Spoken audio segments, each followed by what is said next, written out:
પાટણના ધારાસભ્ય કિરીટ પટેલે દેવી દેવતાઓને પત્ર લખી આશ્ચર્ય ઊભું કર્યું છે। પાટણ શહેરમાં ગંદકી, વરસાદી પાણી ભરાઈ રહેવું, વેરા ડબલ લેવા સહિતની સમસ્યા અંગે અનેકવાર વિધાનસભામાં રજૂઆત કરી, પરંતુ કોઈ નિરાકરણ આવ્યું નહીં। તેને લઈને હવે દેવી દેવતા તંત્રના અધિકારીઓ અને સત્તાધીશોને સદબુદ્ધિ આપે તે પ્રકારનો પત્ર લખી શહેરના અનેક મંદિરોમાં પોસ્ટ કર્યા છે। પાટણ વહીવટી તંત્ર કોઈપણ આયોજન વગર ઓવરબ્રિજ, અંડરબ્રિજનું આડેધડ આયોજન અંગે પાલિકામાં અનેક રજૂઆત કરી, પરંતુ કોઈ નિરાકરણ આવ્યું નહીં અને સાથે જ પાલિકા દ્વારા વેરા ડબલ કર્યા પણ સુવિધાઓ કોઈ અપાતી નથી। ગંદકી, લાઇટ, ટ્રાફિકની સમસ્યાથી પ્રજા પીડાય છે તેવો પત્રમાં ઉલ્લેખ કરીને આ ઉપરાંત પ્રજાજનોએ અનેક આંદોલનો પણ કર્યા, પરંતુ પાટણનું નગરોળ તંત્ર સુધરતું જ નથી। માટે તંત્ર સુધી વાત પહોંચાડવા માટે આ નવતર પ્રયાસો શરૂ કર્યા છે તેવું ધારાસભ્ય કિરીટ પટેલે જણાવ્યું।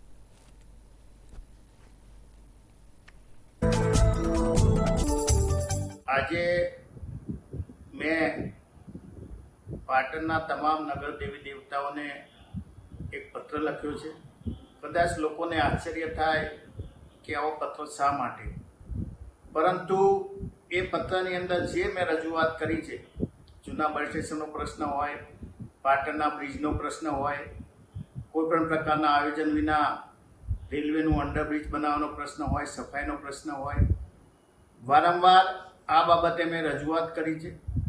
પરંતુ જે રીતે નગરપાલિકા દ્વારા અણઘડ વહીવટ અને કોઈપણ પ્રકારના આયોજન સિવાય પાટણની પ્રજાના વેરા એક બાજુ બમણા કરી અને લોકોને સુવિધા પૂરી પાડવામાં આવતી નથી। પાટણની જનતા ગંદકી હોય, ગટરોની બાબત હોય, લાઇટની બાબત હોય, સ્ટ્રીટ લાઇટની બાબત હોય કે ચોમાસાની અંદર ટ્રાફિકની સમસ્યા આનાથી પીડાય છે।